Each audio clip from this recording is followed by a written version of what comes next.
Ho ho ho! Merry Christmas! Well, if you don't want to mess up your holiday season because of contract renewals, be sure to listen to me until the end of this video. Well, the topic of today's video is Christmas contract renewals. As usual, I'm going to split this into three different categories or three different pieces. Well, the first one is preparation. The second one is execution. The third piece is follow-up. Now, preparation holds close to 81% of the work on your contract renewals. Execution a little bit, and then follow-up a little bit. So it's more work on the preparation side. So I'll talk a lot on the preparation and then a little bit on the other two pieces. Now, in terms of preparation, how can you prepare for your renewals? A lot of us do have software solutions and the solutions love sending you a lot of emails and you love ignoring them.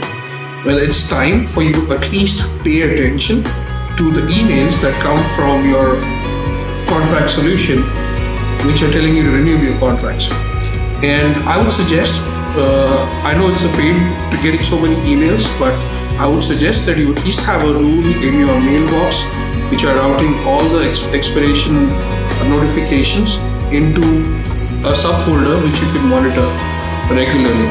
That helps. The other piece is, I know a lot of decision in certain categories or certain organizations where we go back to the end user or the line of business to understand if the contract needs to be renewed or not. The person who is using the goods or service that you are procuring. Now, the system does have the option of sending the emails directly to that line of business person, and you don't need to be that postman in between any longer. You also get the email anyhow, so if he doesn't respond or she doesn't respond, you can pick up the phone and say, what's up with the contract? Are we planning to renew it or not? That eliminates another step.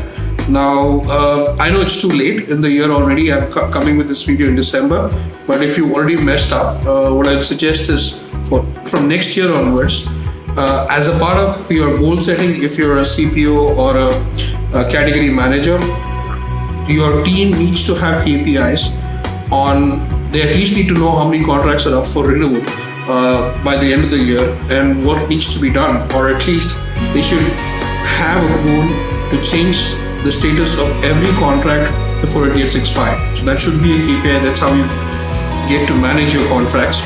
And if you are an organization who has 30,000 contracts and all of them are in expired status and you really don't know what the hell is happening, well, it's high time that you get some outside help to clean that mess. You still have invoices that are getting submitted against a contract that's expired, or you don't know where the contract is. Well, that brings me to, I'll make a note of this. This could be a potential topic for my future videos.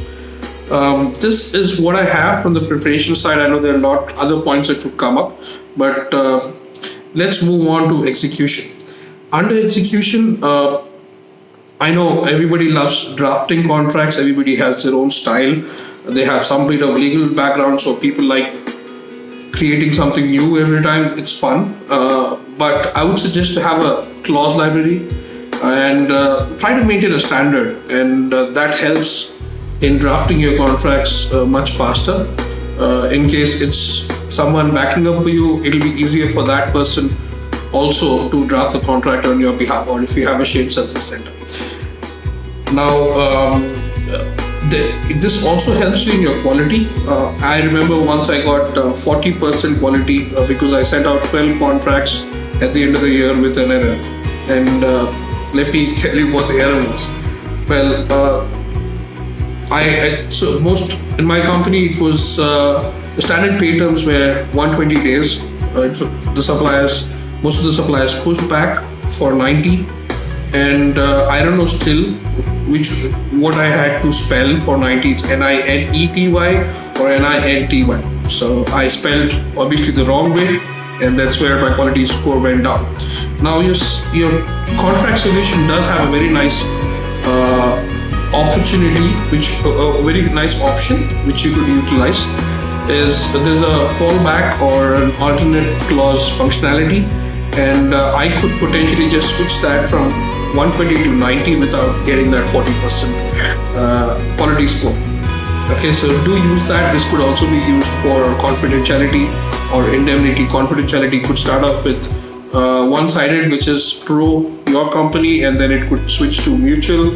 Once it's switching to, and then it could go to pro supplier. And if you could have a automatic approval flow triggered to the lawyer who's good at confidentiality language. So that could also be another step where you're not being the postman. System is doing that step on your behalf for. And a few organizations also like sending all their contracts to legal. I don't think that makes sense, especially if it's your own template that you're doing.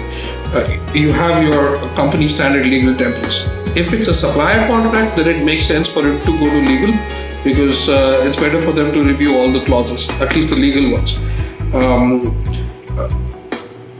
These are my pieces in terms of execution. Oh, another thing is it would be nice to have a e-signature tool if you could afford it, because that would bring down the timeline to a large extent on the timeline, the turnaround time to sign the contract. I know it can go anywhere between 17 days to as long as you want. Okay, so that also helps save a lot of time. Let's get to follow-up. On the follow-up side, it's pretty much again brings you back to a lot of the preparation steps. One suggestion I have on the follow-up side is when you sign the contract, it's published. I would recommend that you have a strategy, put in what you would do in your system to denote somewhere saying what you would do when this contract expires or is up for renewal. Would you want to go with an RFP? Would you want to extend the contract?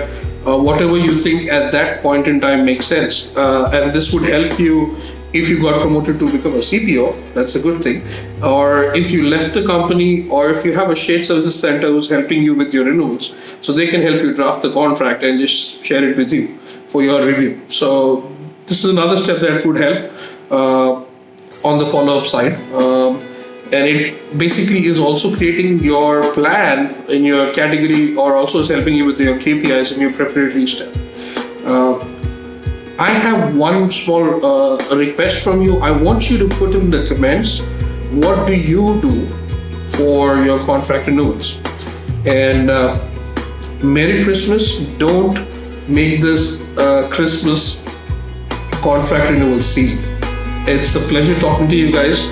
Hope you're keeping warm in this cold weather. I'll see you next time. Bye-bye.